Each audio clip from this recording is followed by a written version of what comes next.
कुछ मिलकर भी अधूरे रह जाते हैं, जैसे दो आत्माएं एक होकर भी अलग रहती हैं। और यही रहस्य बसता है देवप्रयाग की गहराइयों में, जहां मिलती हैं दो पवित्र नदियां, भागीरथी और अलकनंदा।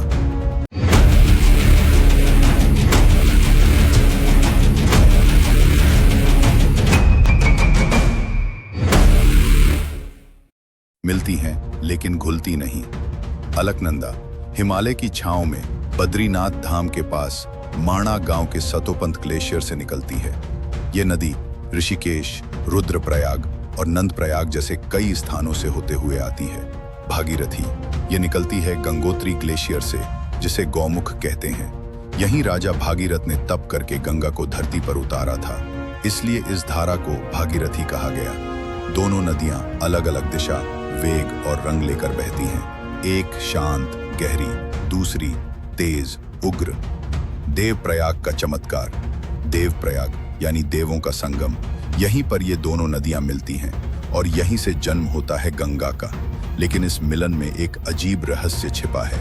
ये दोनों नदियां मिलने के बाद भी एक जैसी नहीं दिखती। एक का पानी हरा है तो दूसरी का नीला या मटमैला।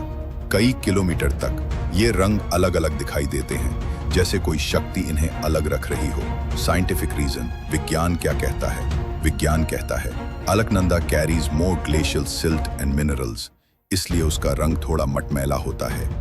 भागीरथी रिलेटिवली क्लियर और तेज वेग वाली नदी है।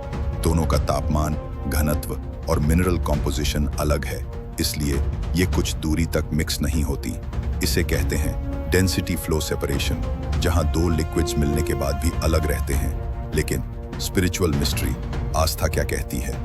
पुराणों के अनुसार अलकनंदा और भागीरथी दो बहनें हैं। दोनों को पृथ्वी पर भेजा गया अलग अलग रास्तों से, लेकिन एक ही लक्ष्य के लिए, मानवता का कल्याण। लेकिन इन दोनों के स्वभाव अलग हैं। एक शांत गहरी साधिका, दूसरी तेज उग्र तपस्विनी। इसलिए जब ये मिलती हैं तो सिर्फ एक दूसरे को स्वीकार करती हैं, लेकिन अपना स्वरूप नहीं छोड़ती। देवप्रयाग में स्थित प्राचीन रघुनाथ मंदिर की मान्यता है कि यहीं भगवान राम ने पापों से मुक्ति पाई थी और तभी से यह स्थान पवित्रता का प्रतीक बना। त्रिवेणी संगम। फिर संगम में क्या होता है? त्रिवेणी संगम प्रयागराज में होता है, जहां तीन नदियां मिलती हैं। गंगा, जो अब अलकनंदा और भागीरथी का मिलन है,